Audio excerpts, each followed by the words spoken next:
is Christy. We're at the University of Utah where students of video game clubs have come together and put on charity events. I'm here today to uncover and ask Utah local gamers on why they think that the Utah gaming community is toxic. Let's go find out.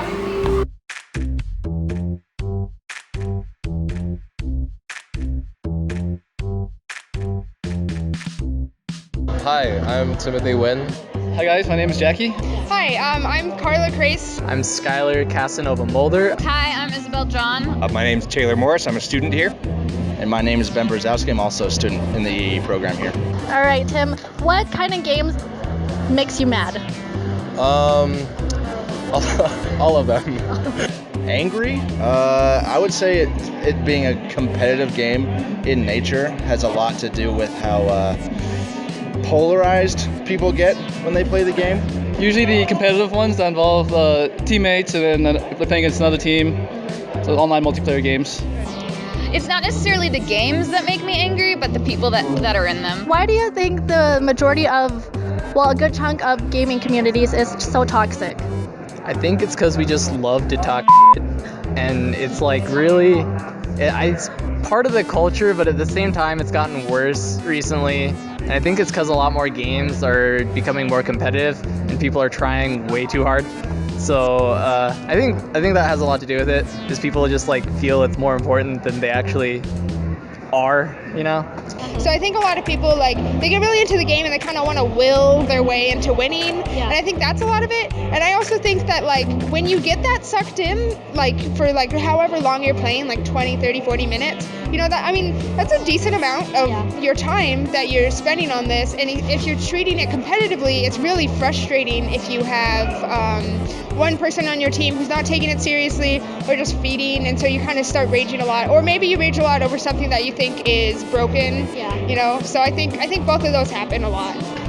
So I think it does boil down to that competitive drive, right? Because a lot of us grew up playing video games, and so we all played with our families, but then now it's kind of a bigger thing, and so now it's more about if you're amazing or if you're really, really good at it, and so I feel like when people lose or when they don't do so well, they don't know how to properly communicate that, and so then they resort to saying things that aren't true.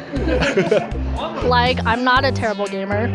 Or you're a piece of shit to the other person, and that's not the nicest thing you could say to your competition. It's obviously an environmental thing. In fact, just yesterday I was playing a competitive game with one of my friends, and all the people on mic started yelling at someone who was being a cheater, and he got way into it, and he was calling him names and being super aggressive, and then as soon as the lobby closed, he just laughed with it. He's like, I don't really care, but when everyone else is yelling, it's just fun to yell along with them. Yeah. And so maybe it's just kind of that's accepted behavior in the environment, and so it's fun to jump in and behave that way. Yeah. Do you have any input?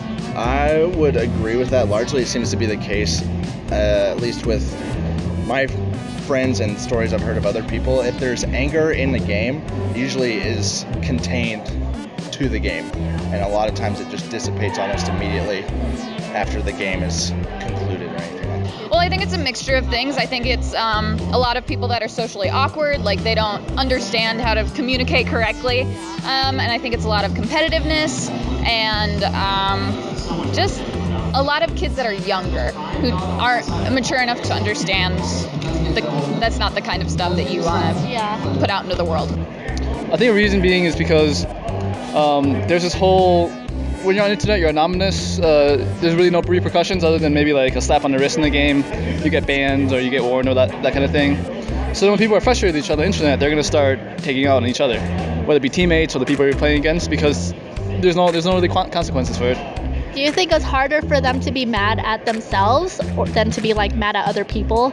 I think for a lot of players, it's easier to take out your frustrations or blame other people rather than yourself. I've kind of noticed the players who are really good, they don't blame other players. They accept that, okay, I made a mistake. I'm the one who messed up and I learned from this. Thanks, Jackie.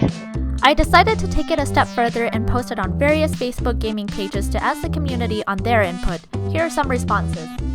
Jeff Wing said, I did a research paper on the correlation between bad habits and online games. Of 25 randomly surveyed MMO players, 21 reported watching porn regularly. LOL.